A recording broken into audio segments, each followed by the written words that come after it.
दोस्तों, हमारी जिंदगी में कई ऐसे मौके आते हैं जब हमें परेशानियों का सामना करना पड़ता है। कई लोग तो जीवन में संघर्ष कर आगे निकल जाते हैं और कई अपने हालातों से हार मानकर खुद को जिंदगी के हवाले कर देते हैं। ऐसे में हमारी जिंदगी और हमारा खुद का कोई वजूद नहीं रहता। दुनिया उसी को सलाम करती है जो अपने कलाम खुद लिखते हैं। सिर्फ इंसान ही नहीं, कुदरत में हर प्राणी के साथ ऐसा होता है। तो आइए जानते हैं बाज के जीवन से जुड़ी आश्चर्यजनक किंतु एक ऐसा सत्य जो हम सबको प्रेरणा देगा। हर बाज की जिंदगी में बढ़ती उम्र में एक मोड़ पर ऐसा समय आता है जहां उसके सामने पहले दो रास्ते सरल और तुरंत समाधान देने वाले होते हैं और वहीं तीसरा रास्ता कठिन और पीड़ा देने वाला होता है। लेकिन बाज पीड़ा चुनता है और यहीं से शुरू होता है बाज का पुनर्जन्म। दोस्तों, बाज लगभग 70 वर्ष जीता है, परंतु अपने जीवन के 40वें वर्ष में आते आते उसे एक महत्वपूर्ण निर्णय लेना पड़ता है। इस अवस्था में उसके शरीर के तीनों प्रमुख अंग बेअसर होने लगते हैं। पहला, पंजे लंबे और लचीले हो जाते हैं और शिकार को पकड़ने में कमजोर हो जाते हैं।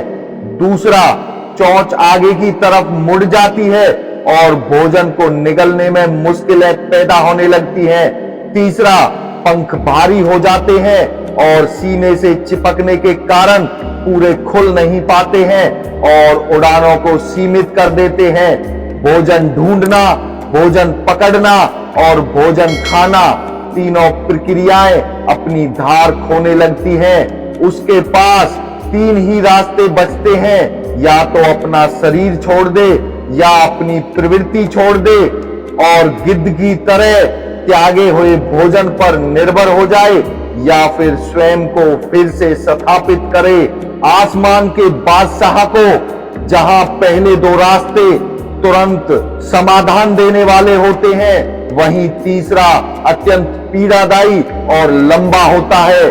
बाज पीड़ा चुनता है और स्वयं को फिर से स्थापित करता है। वह किसी ऊंचे पहाड़ पर जाता है, एकांत में अपना घोंसला बनाता है और तब शुरू करता है पूरी प्रक्रिया।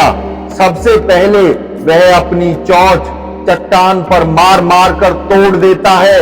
अपनी चोंच को तोड़ने से पीड़ादायक उस पक्षी राज के लिए कुछ भी नहीं है। अब वह इंतजार करता है चोंच के फिर से उगाने की, और उसके बाद वह अपने पंजे भी उसी प्रकार तोड़ देता है और इंतजार करता है पंजों का फिर से उगाने का।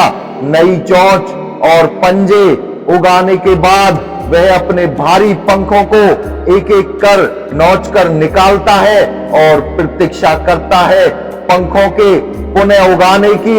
150 दिन की पीड़ा और इंतजार, और तब उसे मिलती है वही भव्य और ऊंची उड़ान।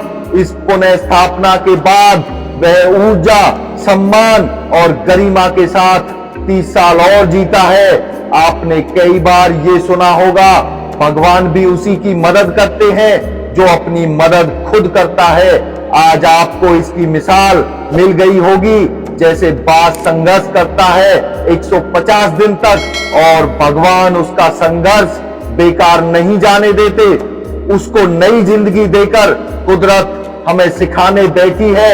जैसे पंजे पकड़ के प्रतीक हैं, चोंच सक्रियता की और पंख कल्पना को स्थापित करते हैं। इच्छा हालातों पर काबू रखने की, सक्रियता स्वयं के अस्तित्व की, गरिमा बनाए रखने की, कल्पना जीवन में कुछ नया करने की।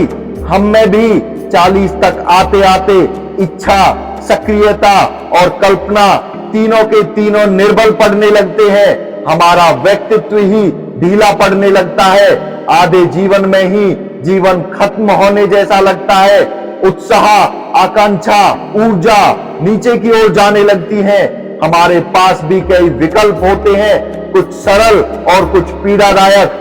हमें भी अपने जीवन के मजबूरी भरे अति लचीलेपन को त्याग कर काबू दिखाना होगा। बाज के पंजों की तरह हमें भी आलस पैदा करने वाली वक्र मानसिकता को त्याग कर ऊर्जा से भरी सक्रियता दिखानी होगी। बाज की चोंच की तरह हमें भी भूतकाल में जकड़े अस्तित्व के भारीपन को त्याग कर कल्पना की आजाद उड़ान भरनी होगी। बाज के पंखों की तरह 150 दिन ना सही एक माह ही बिताया जाए स्वयं को दोबारा स्थापित करने में। जो शरीर और मन से चिपका हुआ है उसे तोड़ने और नोचने में पीड़ा तो होगी ही। बाज तब उड़ान भरने को तैयार होंगे। इस बार उड़ानें और ऊंची होंगी, अनुभवी होंगी और अनंत की ओर जाएंगी और जीत तक जंग जारी रहेगी। दोस्तों, इससे हमें जिंदगी की एक महत्वपूर्ण सीख मिलती है कि जब हम जिंदगी में डाउन जाने लगे तो हमें फिर से अपने आप को धार देने की जरूरत होती है ताकि हम अपने आप को बुलंदियों पर पुनर्स्थापित कर सकें। दोस्तों, नेक्स्ट वीडियो में फिर मिलते हैं एक अलग मोटिवेशन के साथ। जय हिंद।